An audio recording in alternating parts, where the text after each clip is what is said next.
আসিফ নজরুলের কারণে কুরবানি দিতে পারি নাই। আমি না, একজন প্রবাসী, উনি যেহেতু বৈদেশিক দায়িত্বে আছেন, ওনাকে শুনতে হবে। একটু কল রেকর্ডটা শোনাই, খুবই ইম্পর্টেন্ট, দয়া করে শেয়ার করে দিবেন। আসসালামু আলাইকুম ভাইজান, আপনার ভিডিও প্রতিনিয়ত দেখি। আপনি একটা ভিডিও করেন ব্যাংকগুলো নিয়ে এসে, যেমন আমরা প্রবাসী লক্ষ লক্ষ টাকা পাঠাই ব্যাংকের মধ্যে, আগে পাঠাইতে হুন্ডিতে, হুন্ডি বালা ছিল আমি মনে করি, বুঝলেন? নগদে ফাইল লিখছি, কোরবানি দিতে পারে নাই। ফার্স্ট সিকিউরিটি ব্যাংকে টাকা পাঠাইছে, আমার টাকা আছে 6 লাখ, ফার্স্ট সিকিউরিটি আমার 5,000 টাকা হাতে। এরকম আমার মতো অসংখ্য গ্রাহক, এটা নিয়ে একটা ভিডিও করে। আমি প্রচন্ড তার প্রতি রাগ করছি, পরে রিপ্লাই দিচ্ছি যে আপনি কেন তাহলে ফার্স্ট সিকিউরিটিতে পাঠাইলেন, আপনি জানেন না এরকম কয়েকটা 6টা ব্যাংকের মতো, যে ব্যাংকের ছাতার মতো ব্যাংক গজায় উঠছে। যে সরকারি যখন ক্ষমতায় থাকে দেখবেন কি করে, অবৈধ কালো টাকার মালিক আছে না ব্যাংকে শাখা মাখা, এই 50টার উপরে ব্যাংক লাগে। হ্যাঁ, এরকম মূর্খ দেশ আছে? 50টার উপরে ব্যাংক কেন এখানে থাকবে?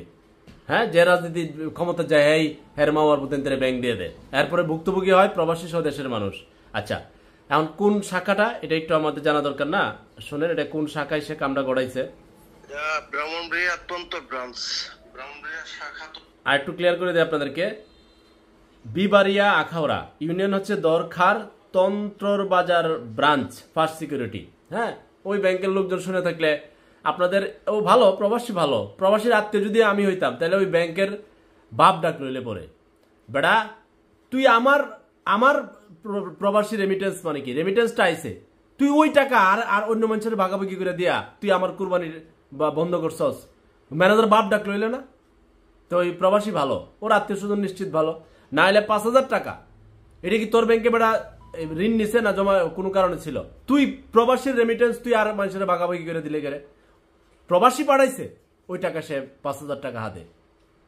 তো প্রবাসীরা খুবই ভালো, মানে ভালো না হলে এখনো ইউনূস সরকারকে এইভাবে রেমিটেন্স পাঠানোর কথা না। আমি বারবার বলতেছি, এই 999 সেবা দেয় না পুলিশের, ফোন দেওয়া মাত্রই সুরে পর্যন্ত 999 সেবা পা, তুই এরকম একটা সেবা চালু করতে পারস না?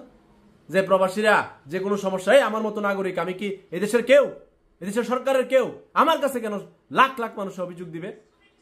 কতজনের অভিযোগ শুনি, কতজনের অভিযোগ শুনি না, এবং কতটা ভিডিও করবো আমি? তোরা কি ঘুমাস? সরকার রেমিটেন্স পায়া পায়া তোরার যে সরকার তাহস, এই সরকারি প্রবাসী রেমিটেন্স তোরার ভালো লাগে? তো প্রবাসীদের অভিযোগ শুনস তো কেন? প্রবাসীরা যদি রেমিটেন্স বন্ধ করে দেয় দেশ চালাইতে পারবে? কোনো মামার কোন সরকার দেশ চালাইতে পারবি? তো প্রবাসীদের আমার মানে মেসেঞ্জার, হোয়াটসঅ্যাপ, কল সারা দিন প্রবাসীদের অভিযোগ আসতে থাকে, শুনতে থাকি। কয়টার ভিডিও বানাবো আমি? কেন আমার কাছে আসবে? তোরা রেমিটেন্স পাস, তোরা 999 মতো সেবা চালু কর।